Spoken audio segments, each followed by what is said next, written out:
Fala, pessoal. Eu vou comentar com vocês aqui. Primeiro, eu sugiro para vocês ficarem sentados. A decisão do Alexandre de Moraes que levou à prisão preventiva do Jair Bolsonaro. Não bastasse toda a tortura, né, e toda a pressão psicológica que ele está fazendo, agora, né, o tiranete de beira de estrada apela, mais uma vez atropelando a Constituição e as leis brasileiras. E em que pese nós estarmos acostumados por isso, não é por esse motivo, com isso, não é por isso que a gente vai aceitar esse tipo de coisa. E expor, como eu digo, é sempre o primeiro passo, que depois que a consciência é formada, aí então você pode tomar outras ações. Se o Alexandre de Moraes não tivesse sido exposto, ele jamais teria tomado uma lei magnífica na cabeça, tanto ele quanto a sua esposa. E não vão retirar, tampouco na base do diálogo. E eu vou comentar um pouquinho sobre isso daqui também. Então, eu queria começar com vocês com essa notícia daqui, né? Matéria da CNN, documento revela que monitoração registrou violação de equipamento eletrônico à 00:22. Então, para quem acha que o Bolsonaro acabou sendo preso preventivamente por ter danificado a tornozeleira, porque ele não chegou nem perto de arrebentá-la, aqui vão alguns aspectos. Toda a imprensa está falando que nas primeiras horas do dia 22 ele teria violado. Então, será que o Moraes conseguiu, de maneira muito célere, acordar de madrugada, escrever 17 páginas da sua decisão, que é o que a gente vai ver aqui, e então prender preventivamente Bolsonaro um pouco depois das 6 da manhã de sábado? Ou será que já estava tudo pronto? Essa aqui, gente, é uma parte da decisão dele. Olha aqui, eu vou ler com vocês a decisão do Alexandre de Moraes. Antes que ele faça igual ele fez lá com o careca argentino, né, que utilizou dados do TSE para mostrar incongruências da eleição de 2022, e depois eles tiveram que, pelo menos, tirar temporariamente do ar ou reformular o site. Antes que saia do ar, a gente já printou. Tá aí, ó. Em 21 de novembro, ou seja, não foi dia 22. Antes, dia 21, já estava a cama de gato sendo preparada.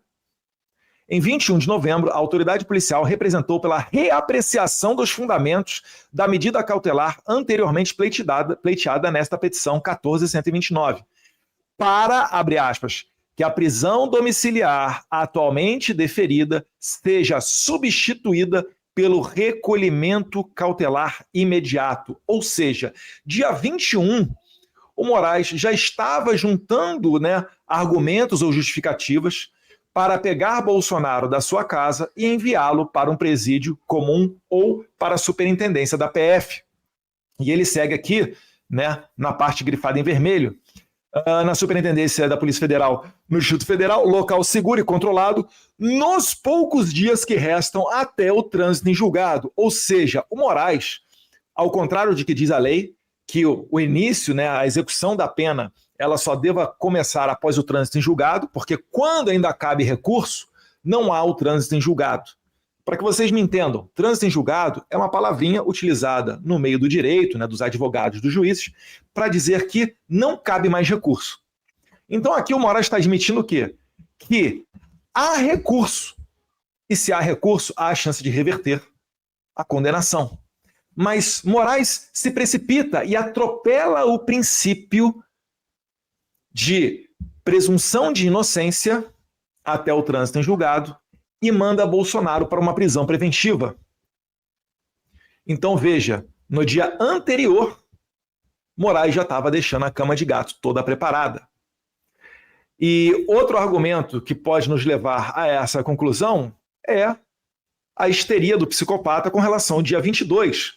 Eu trago aqui, reúno aqui algumas matérias, por exemplo, aqui, ó, Moraes rejeita anular os votos do segundo turno e multa a coligação do Bolsonaro em 22 milhões de reais. É quando o PL fez o mesmo movimento do PSDB em 2014, né, acessou o TSE, e o Moraes, ao invés de responder às dúvidas e mostrar que o processo eleitoral brasileiro é íntegro, não. Ele opta por censurar, calar, multar o PL. E 22 milhões de reais afeta em muito o Partido Liberal, que sim, é o maior partido da Câmara, o segundo maior do Senado, mas 22 milhões de reais faz muita falta. Ali embaixo, uma outra notícia, agora de junho de 2023, Moraes marca julgamento da inelegibilidade de Bolsonaro para o dia 22. E por último ali, agora, a notícia recente, Bolsonaro é preso preventivamente pela Polícia Federal por ordem de Moraes no dia 22. Então o Moraes, como todo bom psicopata, igual o serial killer, quando ele assassina suas vítimas e faz uma marca lá na pele, deixa no corpo alguma coisa, sempre deixa para trás uma marca do seu crime para dizer que a autoria é sua, tal qual esse tipo de pessoa, esse fenômeno se repete com o tiranete de beira de estrada, que adora o número 22. Então nós temos aqui a reunião de argumentos antes da violação do monitoramento, nós temos aqui a sanha persecutória dele pelo dia 22, e isso daí dá para nós, né, a certeza de que Moraes já queria prender o Jair Bolsonaro. E tanto queria que, no afã de fazê-lo, ele fundamenta sua decisão em outros pseudo-argumentos ainda mais injustos, que é o que a gente vai passar a ver por aqui, né? Quer dizer, mais aqui, desculpa, um terceiro ponto aqui para falar que não tem relação à prisão preventiva com aquela solda que o Bolsonaro falou que meteu na tornozeleira, tá aqui, ó. Além disso, o Centro de Integração e Monitoração Integrada do DF comunicou à Suprema Corte a ocorrência de violação do equipamento e monitoramento eletrônico do réu Jair Messias Bolsonaro à 00:08 do dia 22 de novembro. Informação constatada, intenção da condenação de romper... Então, assim, o Bolsonaro ele não rompeu a tornozeleira e o Collor, ex-presidente, também condenado em outro tipo de acusação, teve a acusação também de violar a tornozeleira e não foi preso. E esse ponto aqui, gente, é o único ponto das 17 páginas em que o Moraes especificamente fala da tornozeleira. Ou seja, um parágrafo. Não foi isso que norteou a prisão preventiva do Bolsonaro. Mas eu queria aprofundar aqui também em outros pontos e ler junto com vocês essa decisão do Moraes. Vou ler aqui a parte em amarelo. Ele começa aqui a mirar os seus canhões contra o Flávio Bolsonaro, querendo dar tons de criminalidade à vigília. Em algumas oportunidades, quando o Lula esteve preso, ocorreu vigília. Inclusive, ocorreu uma vigília para evitar a prisão do Lula. Demorou cerca de 3 dias até que a Polícia Federal pudesse prender o Lula. Prender definitivamente, não trânsito em julgado. Aí começa lá o Alexandre de Moraes. E por que ele faz isso? Porque ele está vendo que o Flávio Bolsonaro é um presidenciável. Então eles tiraram Jair Bolsonaro do caminho com a prisão, né, o golpe da Disney. Todo mundo viu a barbaridade que foi isso, um crime que não existiu no momento que o Bolsonaro nem estava no país. Acusaram de dar um golpe velhinhas sem armas. E lembrando que o Bolsonaro, antes de deixar o poder, ainda nomeou os chefes de forças armadas do Lula, né, Marinha, Exército e Aeronáutica.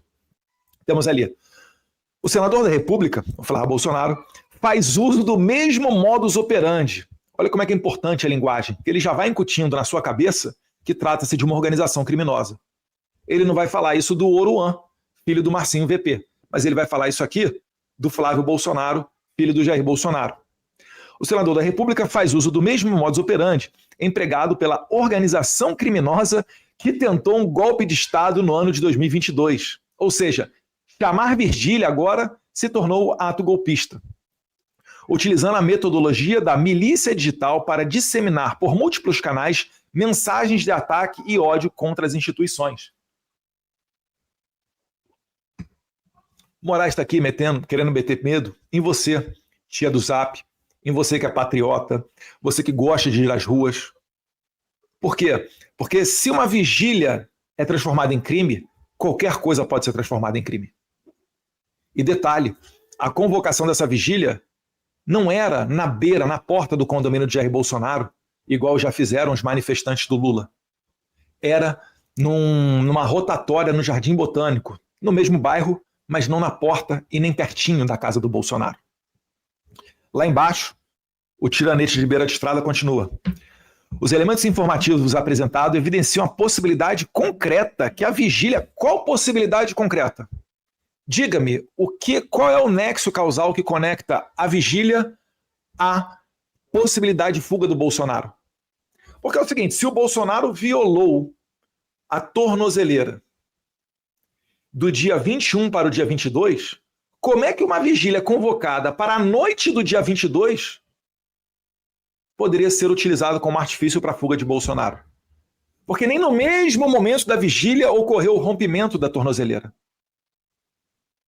Foi quase um dia antes que ocorreu essa questão toda. E até hoje a gente está sem saber o motivo disso tudo.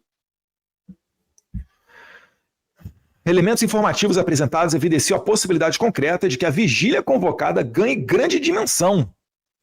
Qual o crime nisso? Bolsonaro é popular. Saia você às ruas, Moraes, para ver se você é popular. Não consegue nem no aeroporto de Roma. Com a concentração de centenas de adeptos do ex-presidente nas imediações de suas residências, estendendo-se por muitos dias. A vigília era por algumas horas. Sequer estavam convocando para manifestação, acampamento, qualquer coisa do tipo, por mais legítimo que pudesse ser. Mas não era esse o caso. Então aqui uma notória forçação de barra. É porque não há argumento para prender Bolsonaro. Por isso que o Moraes faz isso. Concentração de centenas de adeptos, ex-presidente, nas imediações de sua residência, estendendo-se por muitos dias de forma semelhante às manifestações estimuladas pela organização criminosa nas imediações das instalações militares, especialmente no final do ano de 2022. Meus caros, eu não sei nem o que dizer sobre isso daqui. Porque como é que pode uma pessoa dizer que fazer uma vigília e orações, primeiro que ele não conseguiu comprovar que tem qualquer conexão com a suposta tentativa de fuga que ele está falando, né? Então não há nexo causal, que é requisito necessário para a imputação de crime. Mas mais uma vez, vamos lá. Pastor, padre, sacerdote, pessoas de idade, jovens, crianças, etc. Como a direita sempre fez, de maneira pacífica, e não me venham falar, o 8 de janeiro. O 8 de janeiro, se tivesse sido um movimento exclusivamente de direita, o ministro da Justiça, Flávio Dino, tinha liberado as câmeras do Ministério da Justiça para comprovar a narrativa deles. Como eles não liberaram, eu tenho a certeza que existia gente infiltrada. Até porque no meio do quebra-quebra, outras pessoas falavam para não quebrar ou expulsavam esses infiltrados. Esses sim deveriam ser responsabilizados.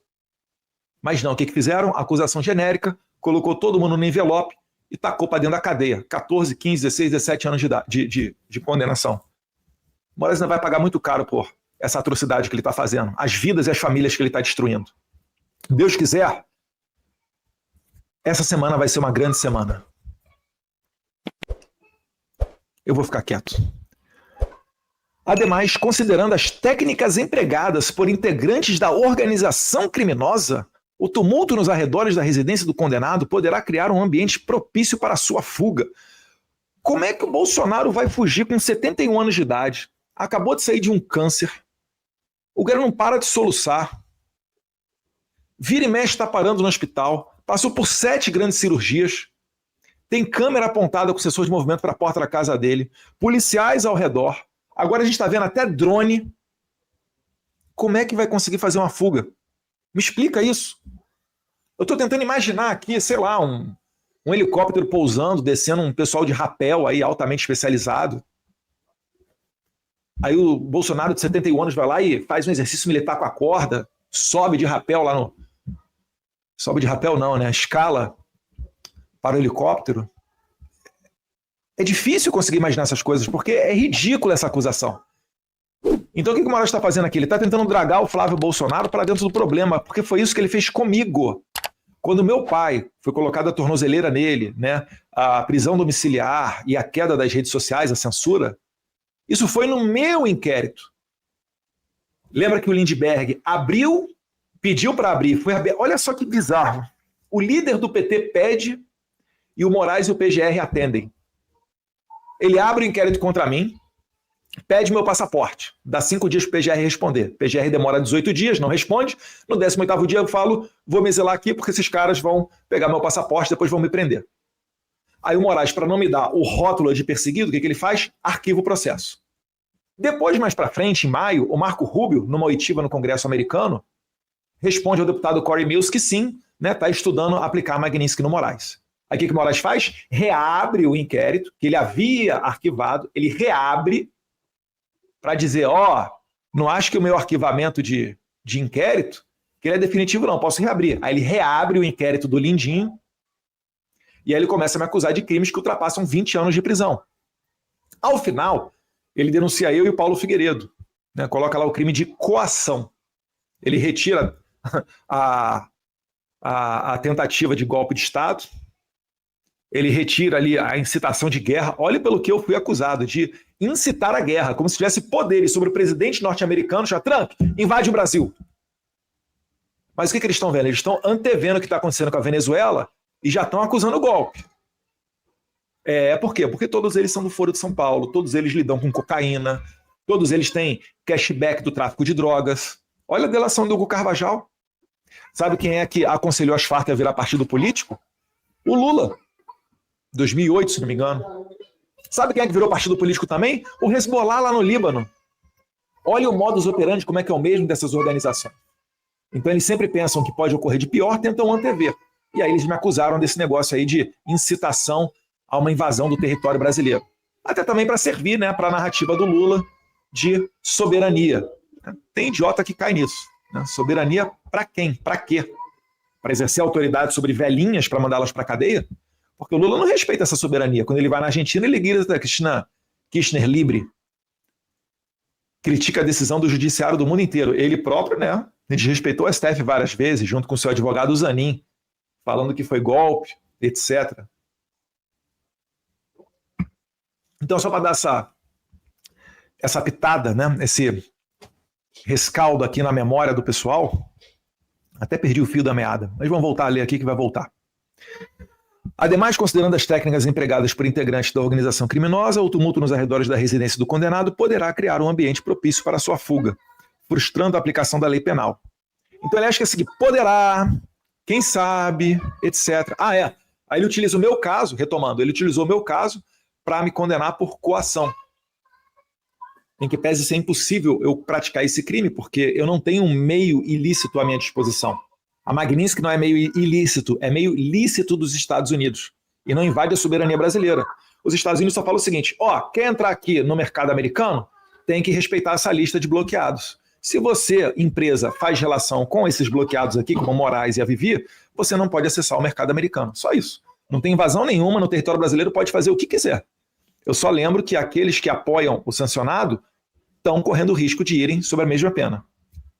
Então eu não tenho a Magnitsky à minha mão e a Magnitsky ela não é um meio ilícito. Se for para processar alguém por coação, que tivesse sido o Donald Trump. Como o Moraes é covarde e não tem culhão para fazer isso, ele faz contra mim. Vai me condenar num crime baixinho, né, que não dá pena de prisão, vai tentar passar mais batido, mais low profile, porque daria muita dor de cabeça me condenar por tentativa de golpe de Estado agora. Talvez se eu der mole e voltar ao Brasil, ele reabre o golpe de Estado contra mim. Aí a gente está falando de botar uns 20 anos de cadeia em Eduardo Bolsonaro. Mas ele faz isso para tentar o quê? Me deixar inelegível. E aqui com o Flávio Bolsonaro, eu acho que ele já está ensaiando a mesma coisa. Então ele transforma uma oração com senhorinhas num ato criminoso, condena o Flávio Bolsonaro, e aí ficam só os candidatos que o Tarcísio quer na mesa, que o Moraes quer na mesa.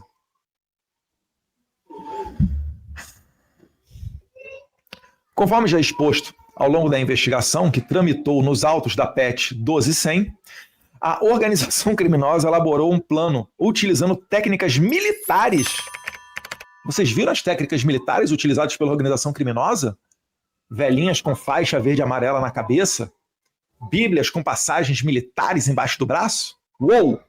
Que organização criminosa, Moraes!